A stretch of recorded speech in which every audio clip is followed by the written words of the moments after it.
How's it going? Good, Kate. How are you? Good. Yeah, At the uh, Allen Institute. thank you. Yeah. So at the distinguished seminar, like I'm the with another PI, like the chair of it, and I was really excited about having you here. So I'm so glad it worked out because we had to vote and everything. It was a whole procedure. People have like different interests, and it's usually difficult to like advocate for someone. I mean, in your case, it was like a lot of people wanted it because it overlaps with so many people. But yeah, I'm so glad it happened. Um, yeah, I'm going to talk about a bunch of unpublished work. Yeah, So, yeah, I saw you're going to talk about things that are not well, it's quite pre-printed. I guess it's pre-printed, but okay. Yeah, yeah, I'm excited. It's like the social homeostasis thing. Yeah. All right, we are live on YouTube. Go ahead and get started. Okay. Hello, everyone. Welcome to another presentation in our distinguished seminar series. As you might know, in these seminars, we feature outstanding scientists based on the impact of their interdisciplinary research to the neuroscience community. Today, we're featuring a talk by Kay Tai. She's the professor of neuroscience at the Salk Institute for Biological Sciences. Kay is interested in studying the neural mechanisms that underlie appetitive and aversive behavior. She uses a wide range of behaviors from learned to innate, including social, reward-seeking, and anxiety-related behaviors. A little bit on her educational background, Kay received her bachelor's in brain and cognitive sciences from MIT in 2003. Then she moved to UCSF to do her PhD with Patricia Janek, and she studied amygdala and the neural mechanisms of associative learning during her PhD. Then she moved to Stanford to do her postdoc with Carl Deiseroth. There, she studied dopamine neurons and amygdala circuitry in mediating anxiety and depression-like behaviors. After that, in 2012, she joined MIT as an assistant professor in brain and cognitive sciences. And then in 2009, since 2009, she's been a professor in Salk Institute. There is a very long list of awards. The two exciting ones that I saw there are the NIH Director's New Innovator Award and TR35, which is Technology Review's Top 35 Innovators under 35. We're very excited to have you here, Kay. Welcome, please go ahead. thank you so much for that introduction, Prasanna. It's an honor to be here, and I'll just try to share my slides.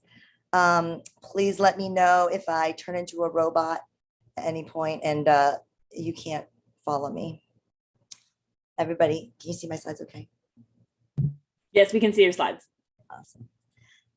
Right. Well, it's a pleasure to be here. The Allen Institute has done so many things that we use every day in the lab and influence us. So it's great to be able to interact with you. Some stimuli carry innate emotional valence. No training or learning is required to have emotional responses to them. In my field, there's been a lot of controversy about whether humans and other animals can experience emotion in similar or different ways. But there's no way to say whether the subjective experience of emotion is the same for an animal as it is for a person. And there's no way for me to even say if my subjective experience of emotion is the same as another person's, because that's what defines subjective experience. And so even though what I am fascinated by and really interested in is understanding emotional processing, what I actually study are motivated behaviors. So with that disclaimer aside, I think the big thing I want to focus on today is the central question of how does a group of animals maintain stability? That's a very complex question. There's many questions nested within this bigger question. For example, how does an individual know its place, its rank within a social group? How does a group maintain its stable structure even in the face of changing environmental conditions or changing internal composition?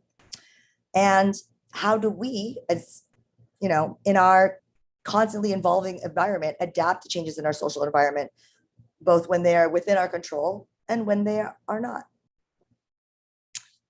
Needless to say, we've all experienced a dramatic change in social contact between 2019 and 2020. In 2020, we witnessed a spike in murders, mass shootings, violent crimes, and hate crimes, a 93% increase in anxiety screens, and 62% increase for depression. And 70% of the individuals that were screened with anxiety depression cited social isolation as a primary cause above social injustice or even coronavirus. And social isolation and perceived loneliness can correlate with shortened lifespan, mood disorders, increased mortality and morbidity for cancer, heart disease, and inflammation, but we do not know how. So there is an urgent need to understand exactly what happens to our brains when we experience social isolation, both acutely and chronically. So before I talk to you and explain this concept of social homeostasis, which is sort of the title of this talk, I want to make sure that we're all on the same page about homeostasis. Many of you are likely familiar with this term, homeostasis. Just as a brief review, it comes from the Greek words for same and steady and refers to any process that organisms use to actively maintain stable conditions necessary for survival. And in neuroscience, there have been several examples of homeostatic systems that have been elegantly dissected using modern neuroscience approaches, including energy balance, thermoregulation, osmoregulation. But I want to point out that in each of these systems, there are some common essential ingredients. We need a detector that detects whatever is in the environment and detects a change in the environment, compares that input, that whatever current information, to a homeostatic set point that is maintained within a control center. This computation then, the output of this computation is then fed forward to an effector system. So if we're thinking about the case of thermoregulation, maybe receptors in my body detect that I'm too hot. I'm some temperature that is 101 degrees. Then this would be fed forward to my control center and, compared to my set point, 98.6 degrees, and then a surplus detected, fed forward to the effector system. Maybe I would, in this particular case, move into the shade or begin sweating. This would interact with my environment to correct the change. And then once that change is whatever input matches the set point, then the system shuts off. So that's, your basic homeostat. But why would I even think that social homeostasis is a thing? And I guess the first, piece of data that really sparked an idea of social homeostasis came from Jillian Matthews, a former postdoc in my lab who's now in the UK, and through a collaboration with Mark Unglis. So what Jillian found very serendipitously, was supposed to be a project about something totally different, but a control group looked weird, and she followed the rabbit hole, and basically, many experiments later, we identified that just 24 hours of social isolation in an adult mouse will produce a pretty robust increase in synaptic strength in dorsal raphe nucleus dopamine neurons. Not true for VTA dopamine neurons, the dopamine neurons at 95% of the time you're talking about in terms of the mesolimbic system. But DRN dopamine neurons, they also exist nestled between serotonin neurons and other types of neurons within the dorsal raphe nucleus. And when we socially isolate animals and then re-expose them to social stimulus, you'll see a increase in amplification of the signal of DRN dopamine neurons, but not when they're group housed and not to a novel object. And this is specific to this population of dopamine neurons. So altogether, this suggests that DRN dopamine neurons are sensitive and track acute social isolation. We then wanted to see what these neurons did. And so, causally manipulated them using optogenetic tools. And this is, just a graphical abstract summary of our paper, which is published. So check it out if you're interested. But basically what we found was that we could photostimulate these neurons and get a pro-social effect, increased motivation to seek social contact. But animals did not prefer a place paired with photostimulation. They avoided places that were paired both with conditioned place aversion and real-time place avoidance. So this was weird. How does it make sense that, we would have a pro-social effect, but it's aversive? And so we also inhibited these cells. And when they're group housed, there's no change in behavior. But after social isolation, when you would normally get a rebound of motivation to seek social contact, we can block this post-isolation increase in interaction with silencing dorsal raphe nucleus dopamine neurons, suggesting that maybe they become active when animals are isolated, consistent with our plasticity results. Okay, but I'm taking too long on this part. So I want to summarize and say, all right, how does it make sense that you would get this aversive effect for something pro-social in contrast to VTA dopamine neurons, which are pro-social but very positively reinforcing? So we thought about this, but thinking about our analogy to our work on feeding, other type of motivated behavior, you can eat because it's a delicious creme brulee at the end of dinner and you don't really need it, but it's just so good and you're eating for food reward. Or you can eat that, kind of sort of gross fiber bar at the bottom of your backpack when you're super desperate because you're super hungry and you want to escape the unpleasant state of hunger. And so there can be both positive and negative valence drives for any motivated behavior. Similarly, as in feeding, with social interaction, you can interact for social reward, or you can seek social contact to escape the unpleasant state of being lonely.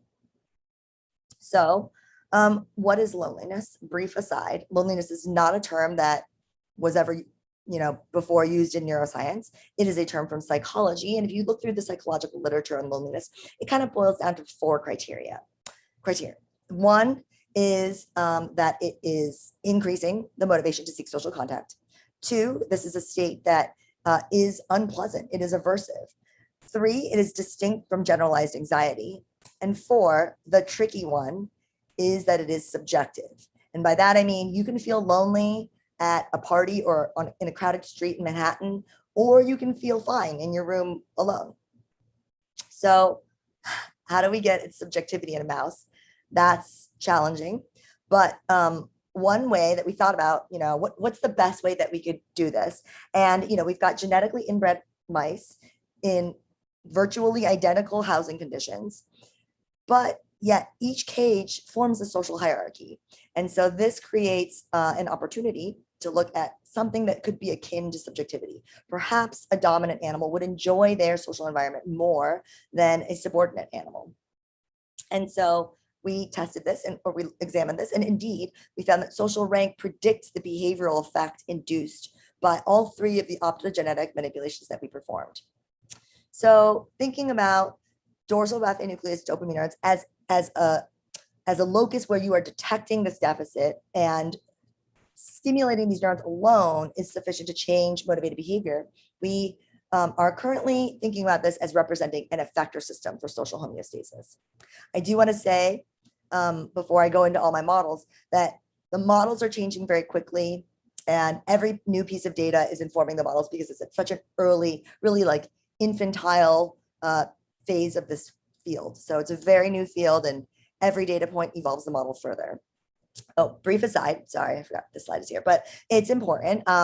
It's pretty exciting that after we published this paper, we were able to collaborate with our colleagues at MIT, Olivia Tomova and Rebecca Sachs, to perform this same experiment in humans.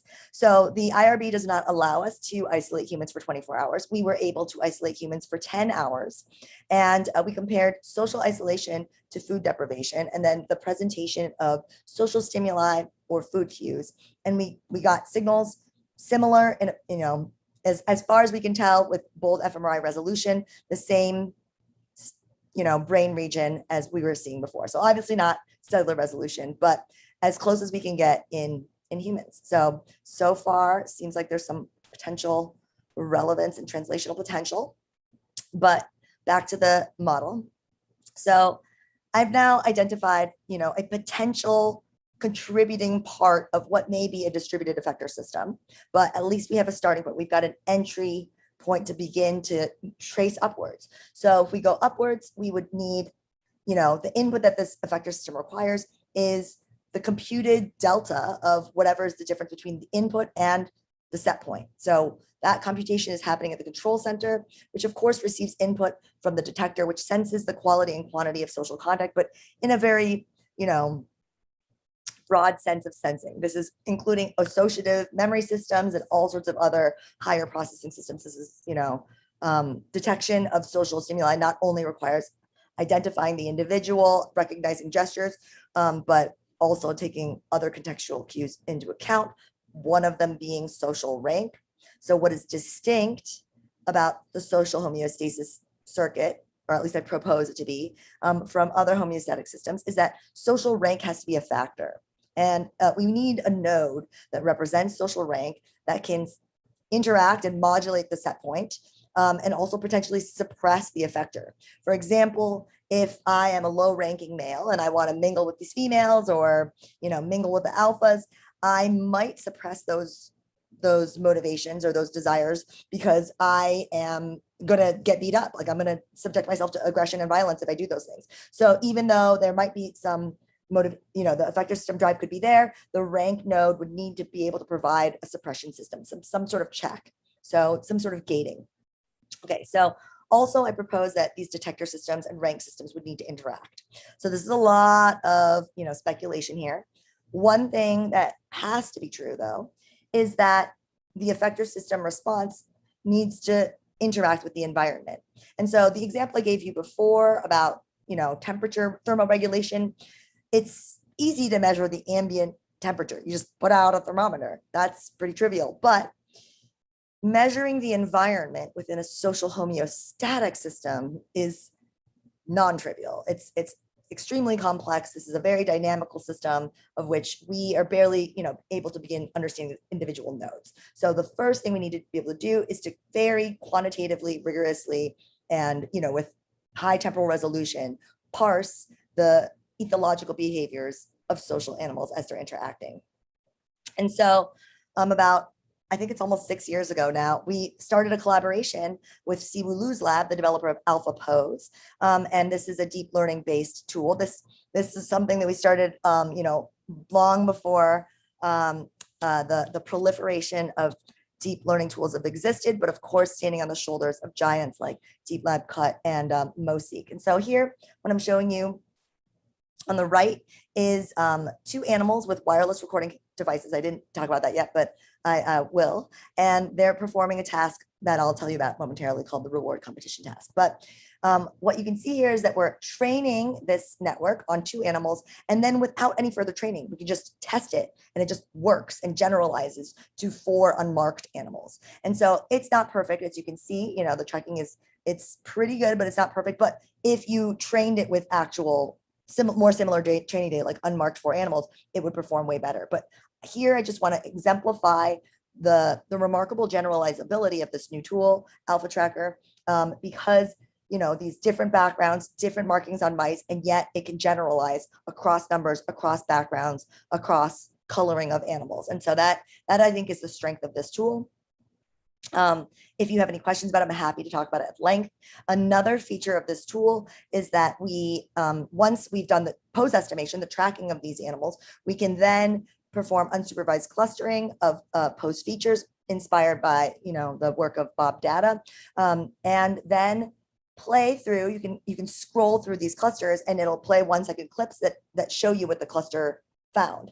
And so you can then name a behavioral motif that you might not have otherwise noticed. And so then you can get a time series with each of these motifs that you can name once they have been, discovered through unsupervised clustering in an unbiased manner. So this tool is freely available. We have pre-printed it. It is available on our GitHub, and just email alphatrackertool@gmail.com if you want to try to use it and you want support. We will provide support free of charge and no strings attached. We just want people to use it. So that's the plug for this computer vision platform that we've developed. So, okay, back to the central question here. So, all right, we've identified a potential cellular substrate for the effector system. And, the effector system is going to drive both a physiological and a behavioral response that is multifaceted. And so even loneliness per se, as a psychological concept, has multiple features. Excuse me. Sorry. Ooh, well, at least you know this is a live talk, not a pre-recording. Okay, so this is unpublished data, but we wanted to explore whether different outputs of these dorsal raphe nucleus dopamine neurons could have distinct effects on behavior depending on their target.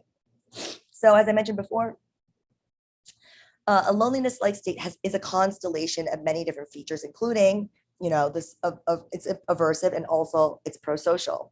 It drives prosocial behavior. So we wanted to look at these separable features mapped onto anatomy. And we indeed found, so we looked at 3 different downstream projections of dorsal raphe nucleus to different components of the amygdala, the bed nucleus of the stria terminalis, the central amygdala, which are kind of part of the extended amygdala, as well as the posterior portion of the basolateral amygdala. Excuse me. Okay, so what we found was that the basolateral amygdala posterior, when we photostimulate this projection, we saw a specific effect on avoidance, but no effect out of, you know, no similar avoidance effect from the other 2 projections. When we drove the dopamine terminal projection to the central amygdala, we actually saw that this drove sociability, but not avoidance. And the other 2 projections didn't. And so notably, what we found here is a strong correlation between social rank and the degree to which optogenetic manipulation changed behavior. So once again, a rank-dependent effect, even in this projection-specific manner. Okay, so now that we are thinking this dorsal raphe nucleus dopamine input to central might be important for driving this behavior, we wanted to know how central amygdala input might impact the representations of social stimuli. So this is very preliminary. But my graduate student, Christopher Lee, in collaboration with Jillian Matthews, expressed a genetically encodable calcium indicator, GCAMP7F, into the central amygdala, and then photostimulated dorsal raphe nucleus dopamine terminals expressing a red-shifted excitatory opsin crimson are in and simultaneously on interleaved trials, either recorded without photostimulation or recorded with photostimulation. So in this task, the experimental animal is just freely exploring and can either approach 2 different ends, 2 grills, I guess we call them. Jillian's British. So in one zone, we call it the social zone. The other is the non-social zone. But 50% of the time when the animal enters the social zone, we will photostimulate DRN dopamine terminals. And then we can just get some time series as such. And what we did with those data is we performed some functional agglomerative hierarchical clustering. And what I want to draw your attention to is this. So in the juvenile, in terms of responses to the juvenile, we are seeing 2 distinct clusters. One that responds when the light is off, and another that responds when the light is on. Given that photostimulation of DRN dopamine neurons can mimic a loneliness-like state behaviorally, this might suggest that we use distinct ensembles to represent social stimuli when we are lonely and when we are not. Okay, so moving upwards, so that's, you know, interesting. Potential effector system. How do we identify a short list of candidates that could be the control center?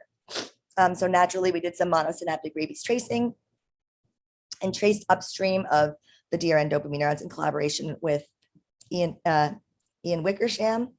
And what we found were just a couple of short, a couple of targets, one of which was the lateral hypothalamus. So we wanted to look at the lateral hypothalamus because my first graduate student, Edward Neff, found that lateral hypothalamic projections to other dopamine neurons like the VTA actually have been shown to drive hypersocial behavior.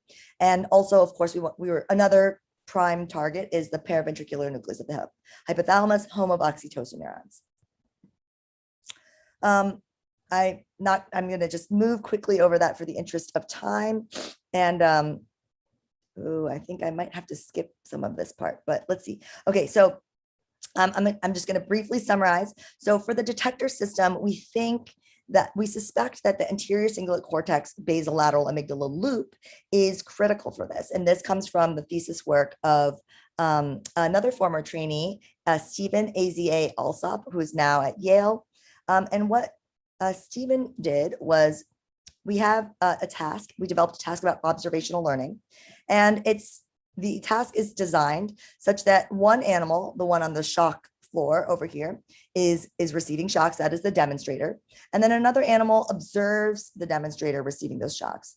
The other animal has experienced shock before, but they've never experienced the pairing of the cue and the shock. So here you can see now what's going to happen is this animal is going to get shocked, and this animal that is not getting shocked does the same. In the lab, we informally call it popcorn mouse effect. Maybe we would call it darting or jumping. But this animal here, we'll do it again. We'll play this one more time. So you see that sort of very robust motor response that is mimicking the other animal. This animal is not getting shocked. So this is basically the task. And so, sorry, I'm going to breeze through this and just try to summarize the key part of this finding. And so what we found was that, what we found in this study that is published, so I'm just breezing over it, is essentially that anterior cingulate cortex first captures the representation and detects the state of the other animal, feeding that information forward to the basolateral amygdala, where associations can be formed. And so this suggests that perhaps the anterior cingulate plays a really important role of rapidly extracting, information from social agents. So that's, potentially part of the detector system. But what I really want to focus on today is talking about the prefrontal cortex and its role in rank modulation. And this is the work of Nancy Padilla-Coriano, who is, for a few more weeks, still a postdoc in my lab, but is faculty at the University of Florida and starting her lab. She is hiring. If you're interested in anything I'm about to say and are potentially interested in working with her, you should contact her. Okay, so Nancy developed a task that comes from back in the day, pre-pandemic, when you would have a seminar. And I mean, I guess every place is different, but it's pretty common to have pizza to motivate people to come to the seminar on time. So pizza will be provided. If you come late, there's no more pizza. And if you say you arrive, 2 minutes late to a seminar and there's only one piece of pizza left and you are going for it, but you also see that your department head or institute director or, social superior is also indicating interest in reaching for this pizza. What do? You've got some competing homeostatic drives. How are you going to orchestrate these competing mechanisms? So herein is the impetus for the reward competition task.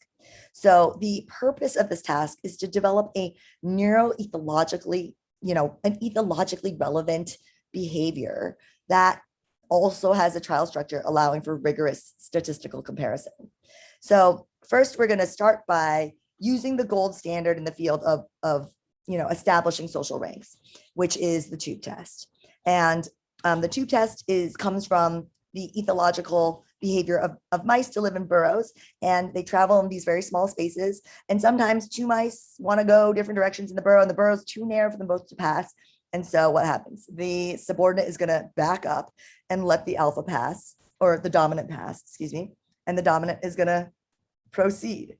So this tube test, we can tube test animals across days, and we'll get stable linear ranks, and is very well validated. Once we've established, these ranks, and I want to say, okay, why don't we just record the tube test? People have done that, and there's beautiful work doing that. I think one concern that we had is, first of all, the number of trials, and the second, the sensory motor confounds. If neurons are responding, is it because the animal is preparing to push? Is it because the animal's giving up hope? Is it because the animal's getting pushed? Is it the sensory feeling of pressure on their face? It's just, there's a lot of sensory motor confounds here. So it's hard to interpret what's going on sometimes in the tube test, at least at the level of precision that we are looking for with the temporal resolution of the neural code. Okay, so with individual mouse training, we wanted to just train mice to know that you can, that this cue predicts delivery of a liquid palatable reward, which is basically, I think it's ensure chocolate milkshake. So every mouse can learn this. That's not surprising. No matter what your rank, you can learn that this tone predicts delivery of reward. And then after all the animals have learned the task, we then do a little round robin and we pair every animal with every other animal in their cage. So the ranks, we had 4 animals per cage, and the rank 1 would go versus 2, 1 versus 3, 1 versus 4, 2 versus 3, 3 versus 4, etc. So what we found was that the relative dominance in each case would win more rewards, occupy the port more, be displaced less, push with more success. They were dominant. But what was actually kind of good in my mind is that we have plenty of trials where the subordinate is winning. So it's winning less, but we still get trial match and make sure that we're matching the number of selected trials that we're using for each analysis. And then we have something that we can really compare. So of course, the other thing we had to hurdle is this hardware situation of, having animals that are tethered, which, it's not feasible. So we need to figure out a way to record wirelessly in these animals to maximize the, ethological relevance of this task. And so that was in collaboration with Spike Gadgets. Sorry, I meant to say that on the last slide. And here's a little video of an earlier version of this. So, the newer version's a little bit more low profile, but I just want to highlight this because there's a lot of work to actually get this task working with the wireless recording devices. And this is the work of Nancy Padilla, as well as Javier Weddington. Javier is now at Stanford, and Mackenzie Paterino now at the University of Washington, right up in your neck of the woods. And so, okay, now that we've got all these technical hurdled, we can think about the biology. So why are we looking at the medial prefrontal cortex? Obviously, the medial prefrontal cortex is known to be super important for a lot of higher cognitive functions, working memory, set shifting, planning, executive function, etc. I'm not going to talk about those things. What another higher cognitive function that the PFC is also important for is social rank processing and learning and representation. So in humans, we know that medial prefrontal cortical activity correlates with social rank learning. And in mice, we know that optogenetic induction of Npfc plasticity can change social rank. And we know this from Hai-Lan Hu's work. If you're interested in our sort of other perspective on the highly multifunctional prefrontal cortex and how concepts of mixed selectivity can interface with ideas of circuitry, check out our book chapter that was led by Austin Coley, a postdoc at my lab. So, okay, our first question is, what are the neural ensembles really doing in the PFC? When you look at the neural recordings, if you record from 1,000 neurons in the PFC, and I've looked at a lot of data from other brain regions, it's not obvious. It's not whopping, super clear signals that are clear to the eye. And I'll show you some heat maps later. But the first thing that I'll show you is trying to look at the entire dynamics of the prefrontal cortex. So basically, I'm going to show you a type of visualization, which is called neural trajectories. It's become more and more popular. But the big thing is we want to be able to capture and visualize the dynamics of a large ensemble. So let's say 1,000 neurons. Okay. So if we've recorded from 1,000 neurons, then we would want to plot this ensemble in, we could plot it in 1,000 dimensional space where every single neuron represents a dimension. And then you could see the trajectory through as a time series through this 1,000 dimensional space, and you would capture all the information of this ensemble. So we can do that, but it's very difficult to visualize 1,000 dimensions. So what we can do is perform some dimensionality reduction. There are many different choices of different dimensionality reduction approaches that you could use. You could use linear or nonlinear, and there's lots of pros and cons for that. But we just here use principal component analysis, PCA, which is, a standard form. And what I'm about to show you is on the left is going to be an example trial. So the same task that I've been talking about, but what I'm going to show you on the right are 4 different neural trajectories for 4 different trial types. It's going to be wins are in blue, losses are in red. The open circles are subordinates and the dark circles are dominants. And so there's going to be these 4 trajectories. They're going to be a time series, and I'm going to play that for you right now. Okay, here we go. This is some baseline trajectory, and boom, tone goes on. You can see the trajectories accelerate and end. So looking at a lot of trajectories, one of the most striking things that we noticed right away was how separable the spaces are. So within the activity space, these 4 different trajectories are occupying completely non-overlapping spaces. And this is interesting. So what we found is that this was a general trend, suggesting that animals are in different states to begin with at the beginning of each trial, which makes sense. Trials are to some degree animal initiated, right? Like it's an experimenter saying the cue begins, but the animal is deciding whether to compete or not. And so here, dominant trajectories are shriveled up in the corner. Subordinate trajectories are longer and further out. Also, when you win, it's this representation. And when you lose, it's this other activity space, okay? So this maybe might explain why our decoding was so effective, is because you're really in a different state at the outset of this trial. Okay, so I'll come back to this in a moment, but first I want to say, obviously wins and losses, like we didn't need to develop alpha tracker to just look at wins and losses. That's, just a binary behavior, pretty simple. We wanted to get to a different level of granularity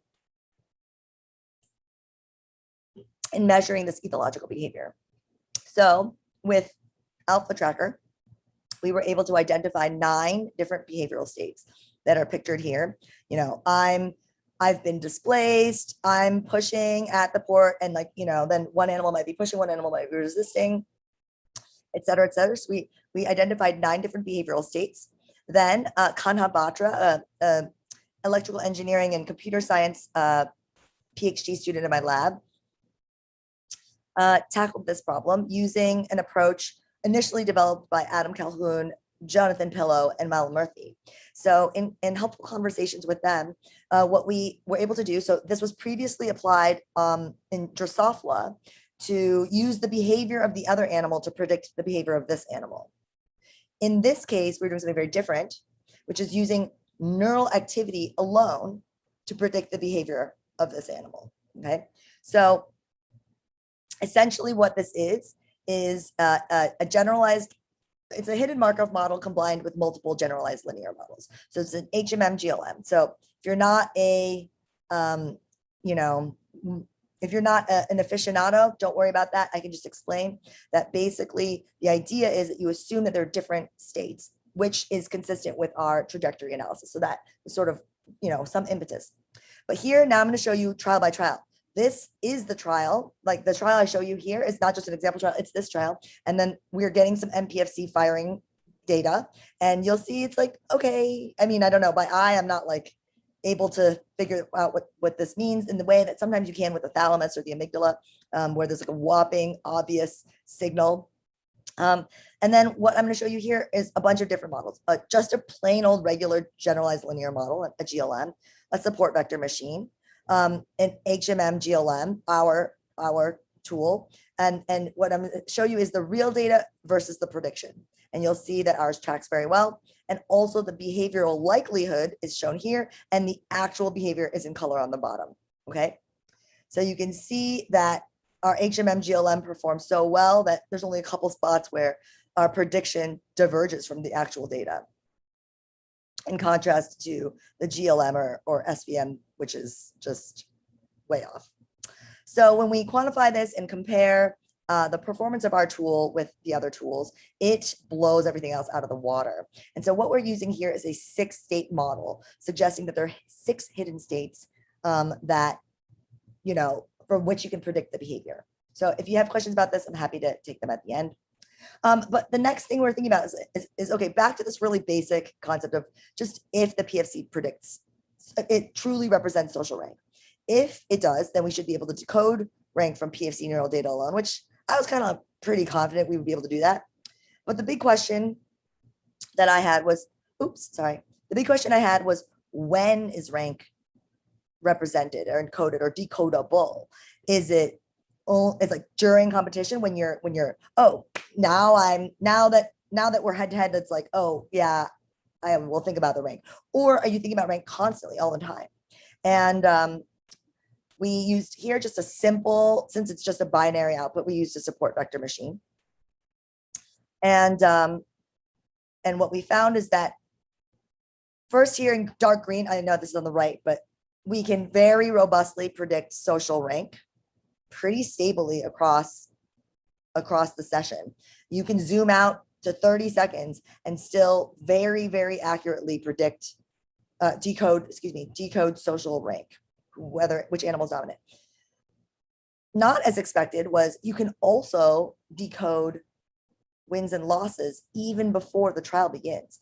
It's not 90% accuracy, and it's not as robust of an effect as social rank, but social rank is constant. You have the same social rank at the beginning of the session as the end of the session. It's been that way for days, weeks.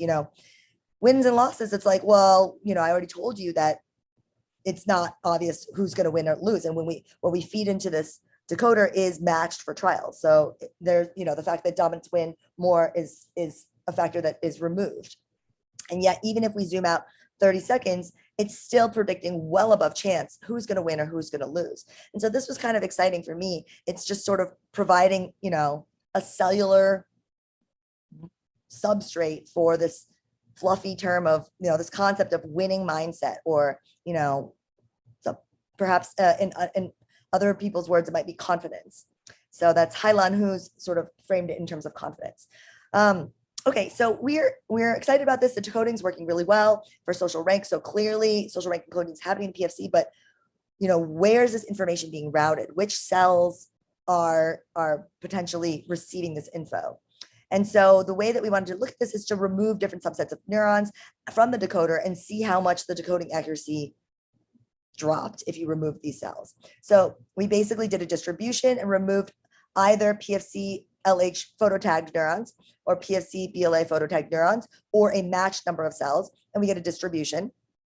And removing PFC BLA cells did not really reduce the decoding accuracy, but removing MPFC LH cells did. And so we followed that up and photostimulated MPFC LH neurons and found that this promoted dominance.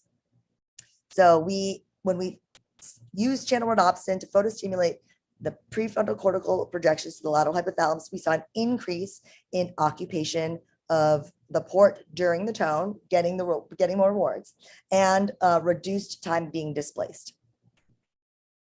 Importantly, this optogenetic manipulation did not affect locomotion, generalized anxiety, nor effort in an effort-based team maze.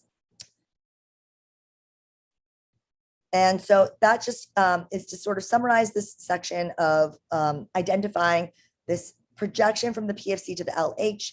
And we also know, of course, that there are projections from the PFC to the ACC, and as well as to dorsal raphe nucleus neurons from our monosynaptic rabies tracing.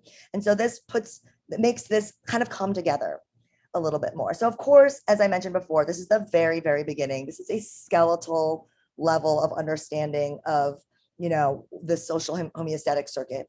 But now that we've got a skeleton, we can begin to extrapolate and think about how the skeleton might move across other timescales.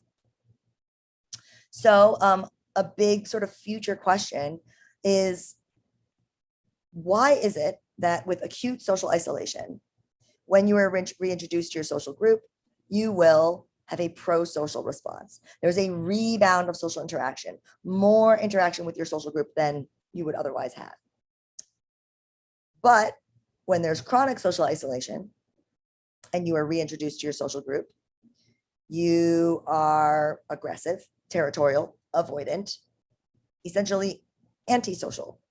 So, I didn't really talk about my valence work today, but from the background of thinking about things in the context of valence, how is it possible that the same manipulation, social isolation, and the same stimulus, reintroduction to the social group, could produce responses that are of opposite valence?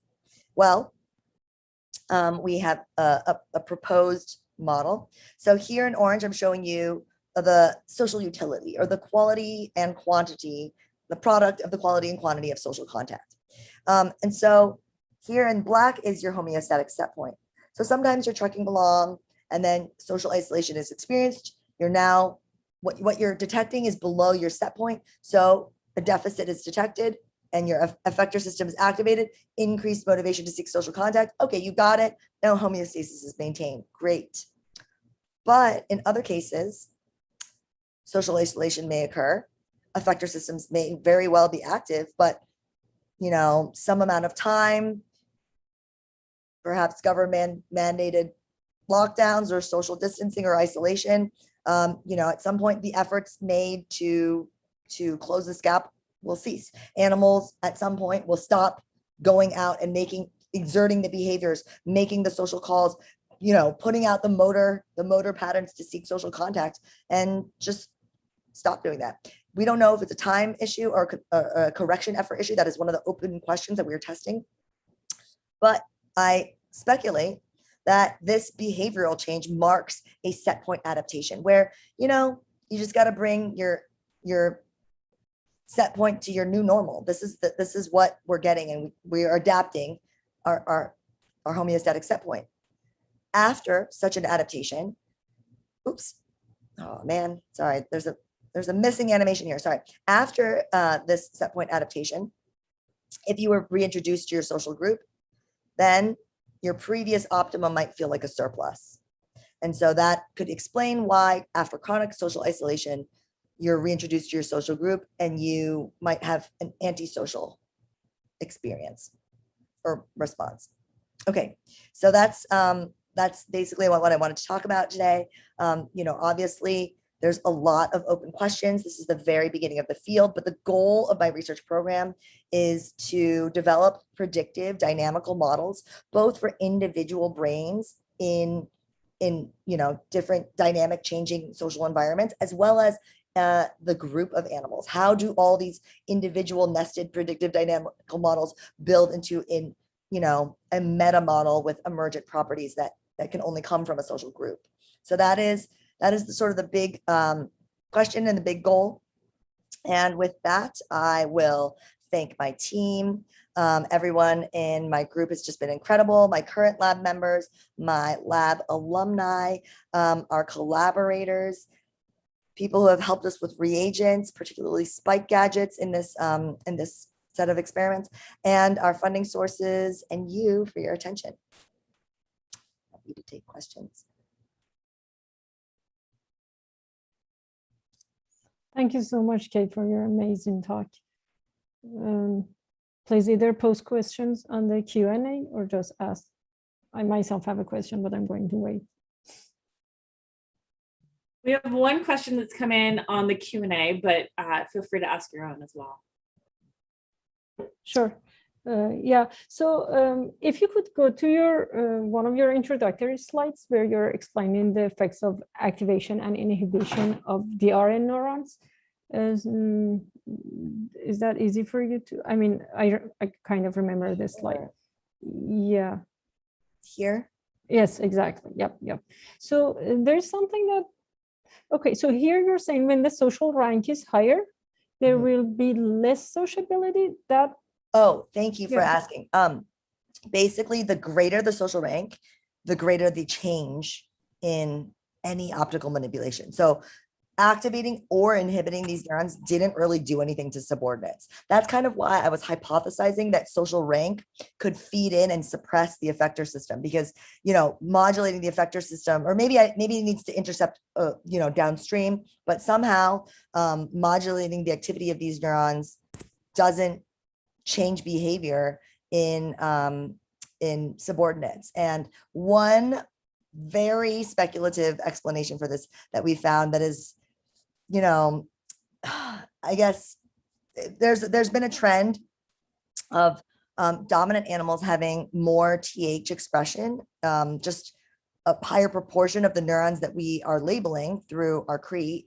The Cree is just everywhere. But then I guess this is the really far-fetched hypothesis, but there's this neurotransmitter switching concept, which maybe that's not so far-fetched, because There's all sorts of physiological epigenetic changes when there are changes in rank. Mice produce different urinary proteins, all sorts of different changes. So maybe it's not so far-fetched that maybe something like the rate limiting step for producing dopamine synthesis could be altered. And then if we have lower TH, which is what we sort of see in our immunohistochemical data, maybe subordinates are just having less dopamine. The less dopamine in these DRN neurons that co-release dopamine and glutamate, now they're just spitting out more glutamate, less dopamine, and then that glutamatergic transmission is not being facilitated, and that signal is just not, that's just signals just being muted. So that could be another mechanism that's where rank is serving to gate the effector system output on behavior. Okay, thank you. I mean, I will ask more when we meet later. Okay, going to Q&A. George Fisher is saying, thank you for this brilliant work. Do you plan to investigate, or have you already investigated how hormones such as testosterone or oxytocin or neurotransmitters such as vasopressin or serotonin influence the learning and exercise of dominance? Thank you. Oh, great. Thank you, George. Such a great question. So I guess some of the answers are yes, and some of the answers are no. We are exploring serotonin and oxytocin and other neurotransmitters. Of course, dopamine is another big one, and other neuropeptides.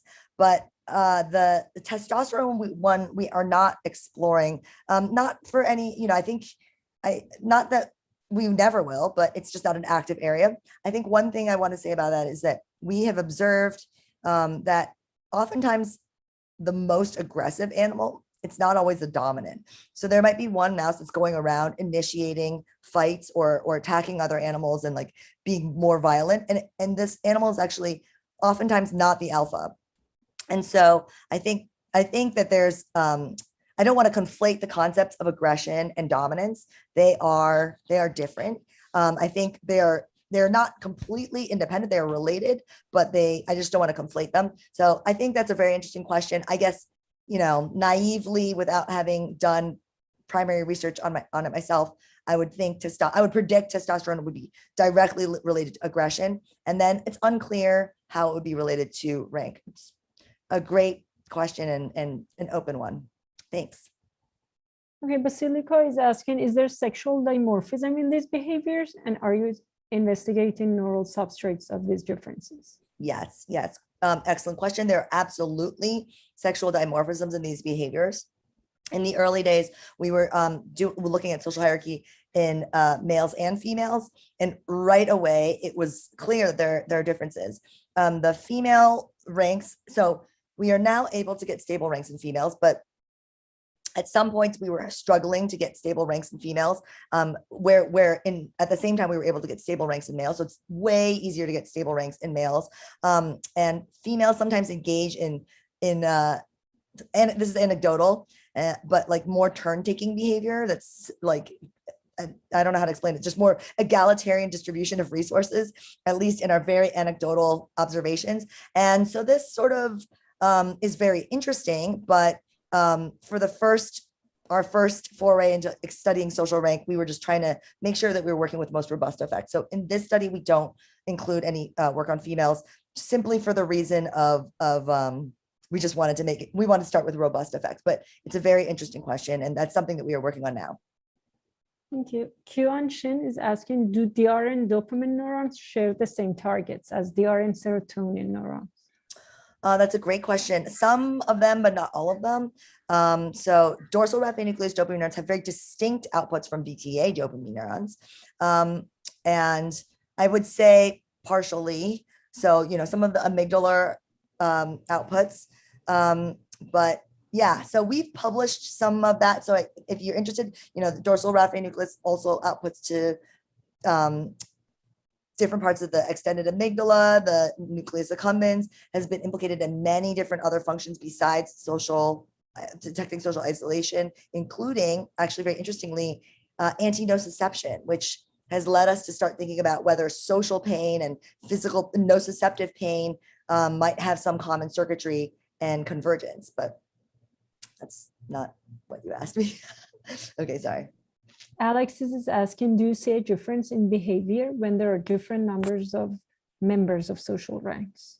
For example, 3 submissive working together versus 1 dominant, rather than the more higher states of going one-on-one with 1 dominant and 1 submissive.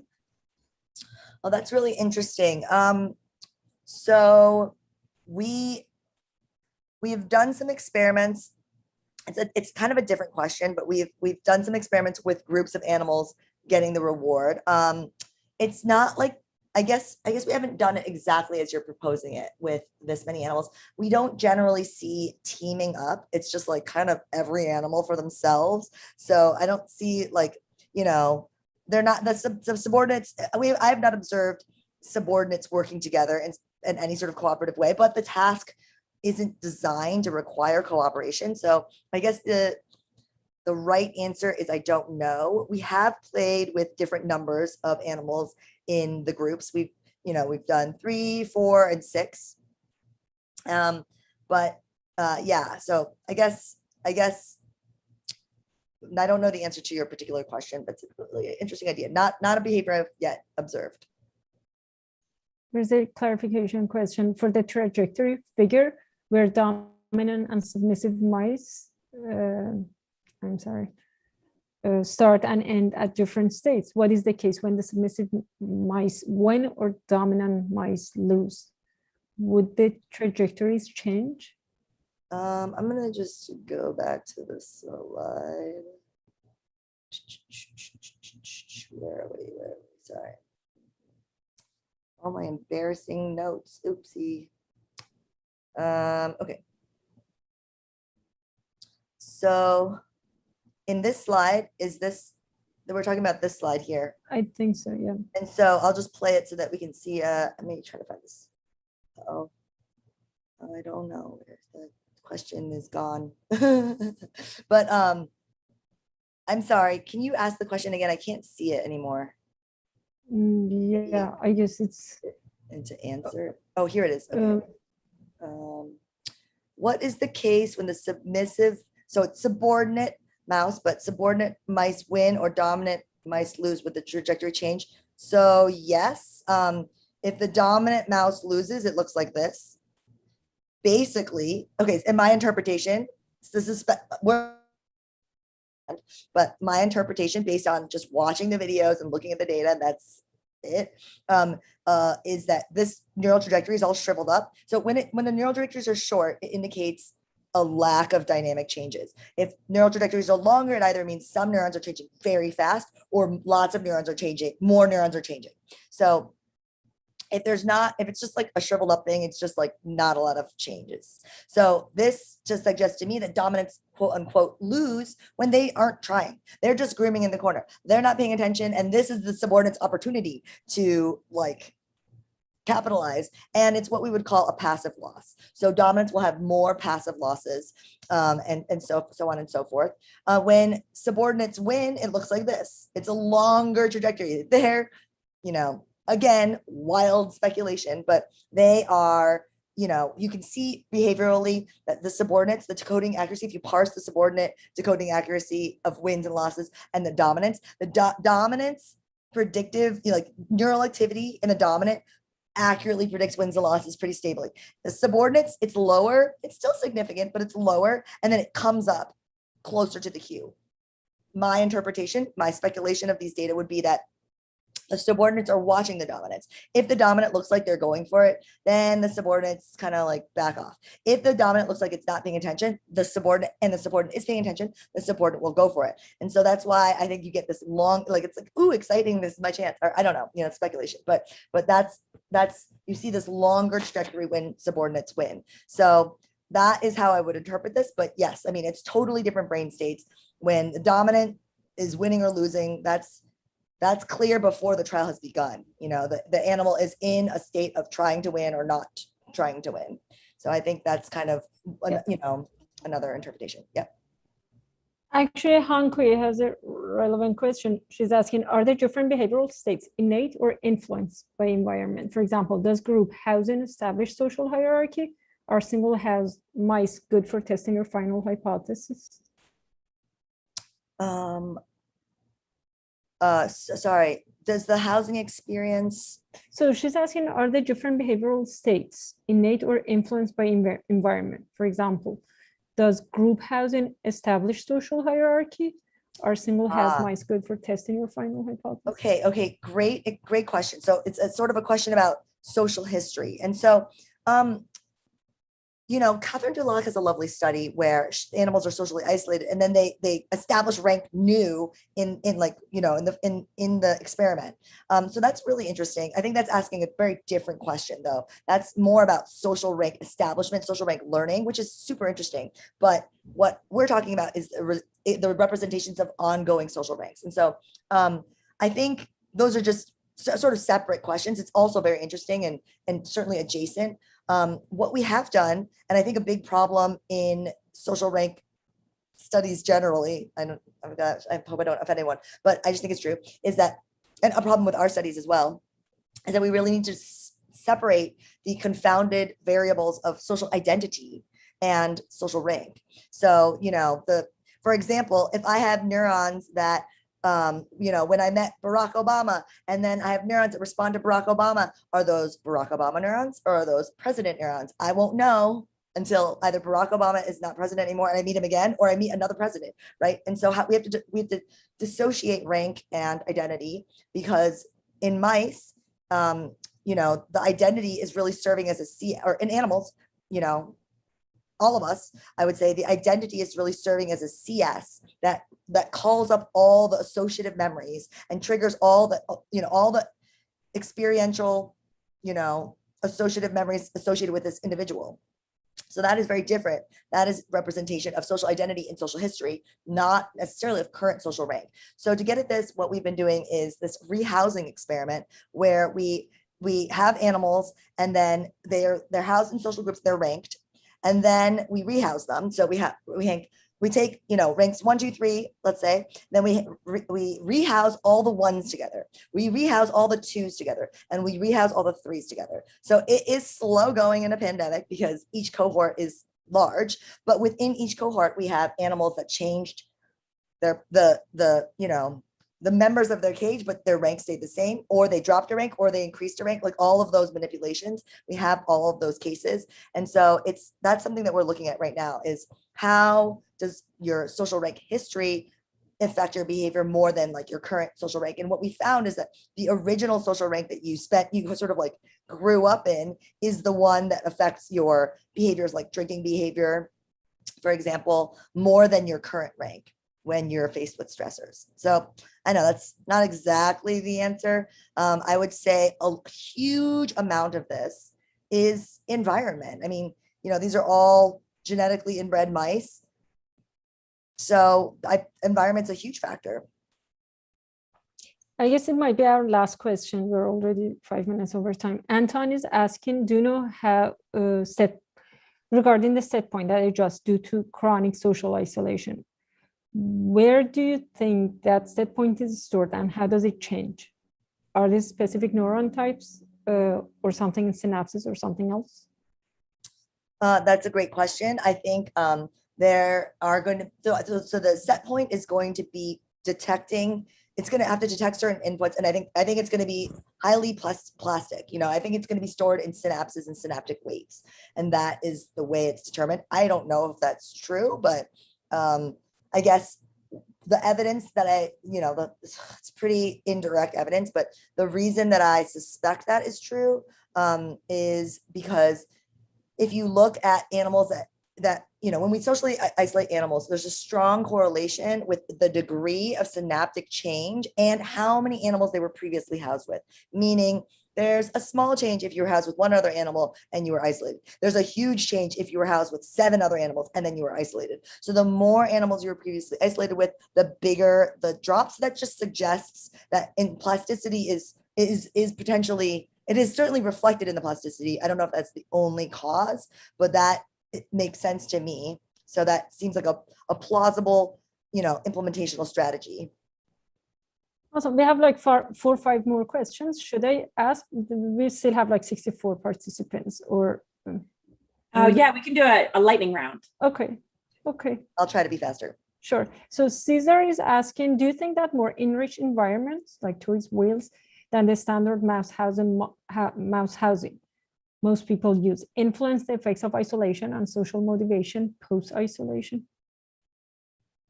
That's a good question. I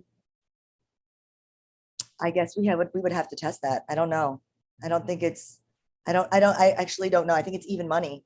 It could be separable modes, or it could be just overall enrichment. Social contact is a huge part of environmental enrichment. It's also possible to me that like non-social enrichment is just different and it, in a different homeostatic system and different detection system. So I think it's even money for them converging or being parallel homeostatic processes.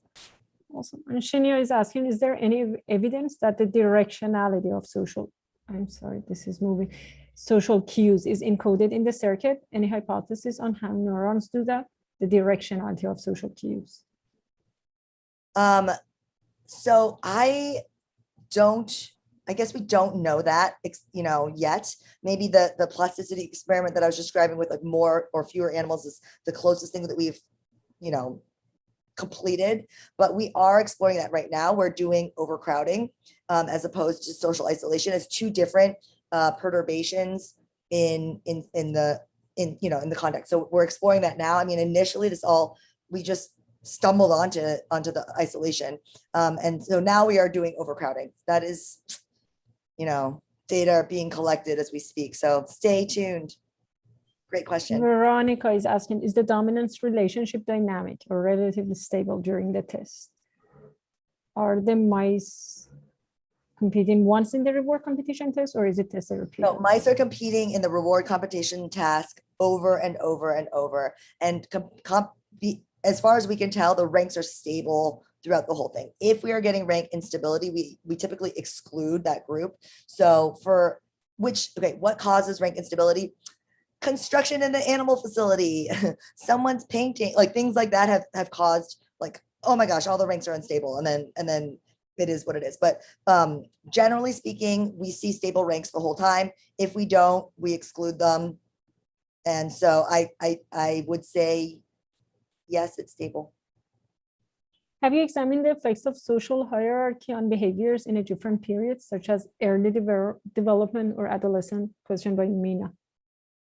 That's a great question. So we have patched from, or Jillian has patched, I should say. Jillian has patched from the dorsal raphe nucleus dopamine neurons of P30 mice, and we also see the same effect with isolation.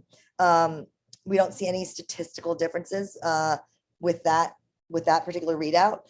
We haven't looked in vivo for any of the in vivo dynamics for social hierarchy, just because we just haven't done it yet. I mean, I think it's technically challenging just for all the surgeries we need to do. If the coordinates are changing, it becomes more challenging.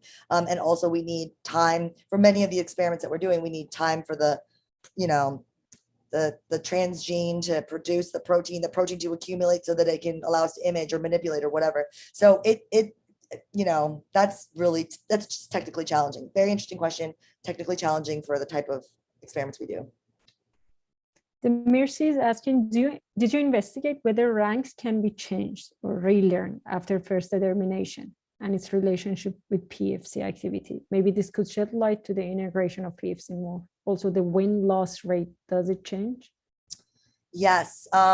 So I guess I wouldn't say we have yet acquired that data, but I think in the literature, I think it's convincing that if there was a social rank change, you would see a change in PFC. If PFC is representing current rank, right? Like in the experiment that we're doing, the intermediates, they are tested twice, both as a dominant and a subordinate, depending, who they're matched with. And so we can see rapid changes, even when we just remove. So I guess one thing I should have said, I didn't put this in the talk, but if you remove the other animals and you just test the animal doing the task by itself, or probably anywhere by itself, but we've only done it doing the task by itself, you can still decode absolute rank, even when the animals are alone. If you take an intermediate and they were previously a subordinate, their trajectories are like way out here, they're big and long. Then you remove the dominant and they're by themselves, their trajectories will shrivel up and go into the corner and look more like a dominant trajectory. So I guess, I don't know if that's the the right answer. So the last question from Son Lin. ACC is a part of Npfc. Which Npfc part did you target in your experiment? Thank you.